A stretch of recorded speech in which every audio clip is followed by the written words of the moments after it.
Hey everybody at Not Your Average Joe TV. This is Joseph Harris, and it's actually a snow day in Maryland. And normally, whenever that happens, that is probably my favorite time to just get into the kitchen. Actually, to go to the grocery store, number one, because there's hardly anybody in the grocery store during that time, and then actually bring everything home and come into this lovely kitchen of mine and cook some amazingly delicious food. And a lot of times what I do is just find out what my family's favorite things are, what they want to eat on this particular day, and then just spend the entire day cooking and baking and all that good stuff. So today I'm actually just making a meatloaf with just some ground beef, really good grass-fed ground beef. And in here actually I have some onions and green peppers, as well as some green onion, and that's going to just add some nice flavor to that meatloaf. And also over here I have my ingredients, the rest of them. We have some breadcrumbs I'm going to add in, and some eggs, and squeezable garlic.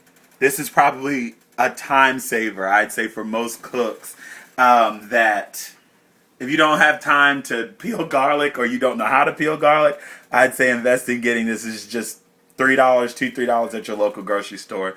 Get it. It'll save you some time instead of having to chop up a whole bunch of garlic. So you're just going to see me put all this together. I'm one of those dump into the bowl type of guy cooks, so I don't really measure my ingredients. So I'm just going to add maybe about a teaspoon of salt with some garlic salt as well. So I don't want to add too much regular salt, seasoned salt, because I have some garlic salt that I'm going to add into this. You can just do garlic powder if you want. You don't have to do garlic salt. Just adds a nice little flavor to it. And I'm going to add some onion powder in it as well.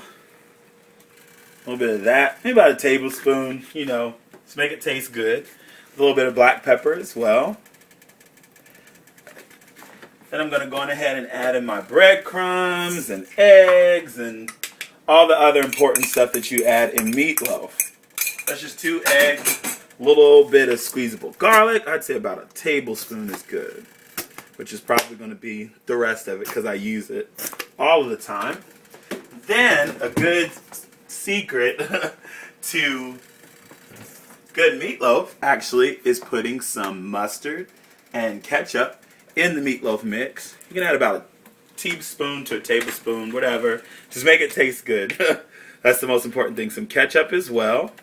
And also, a good friend of mine, Miss Debbie in Tennessee, actually taught me to add Masterpiece barbecue sauce into a meatloaf mix. And I've tried it.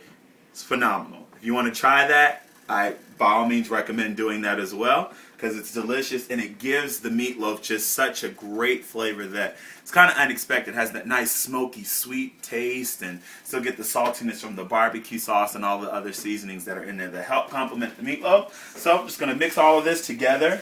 Making meatloaf is really almost exactly identical to just making meatballs. It's just in a different form. So just going to add all of this together, mix it up. Make sure it's good and well mixed. You don't want a meatloaf that looks like this, because it's not going to look pretty.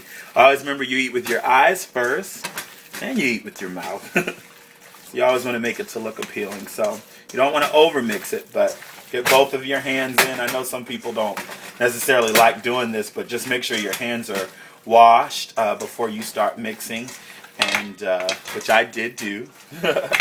So just mixing all this up. I'm going to put this into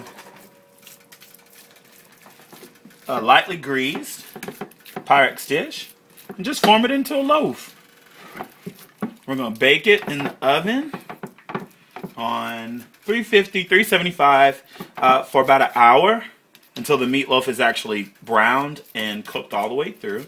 It actually is going to form kind of like a gravy or a crust. You can add like a sauce to it. Some people do like ketchup or brown sugar. I don't particularly like a sweet meatloaf. I like it more with the gravy, and so does my mom. It's one of her favorite things to do. So I'm going to wash my hands actually. Take care of that raw meat.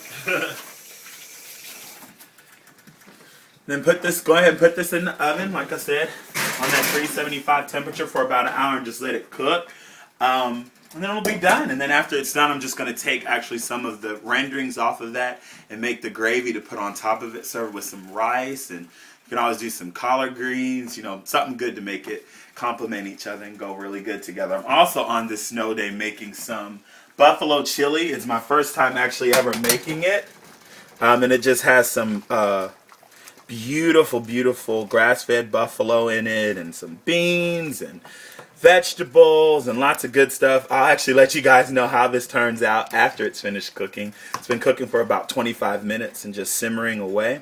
So, be done in just a few minutes, and just stay tuned to Not Your Average Joe TV as we post some more videos on there, as well as on my Twitter page at NTURAVG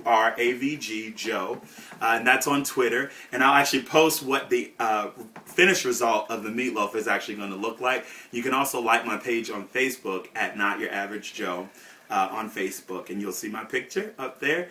And remember, our launch date is May the 10th, 2013. It's going to be phenomenal, so tune in. We're going to be posting some more pictures and recipes and videos like this, just preparing you guys up to that launch date, just whetting your appetite a little bit. So see you guys later, and happy cooking.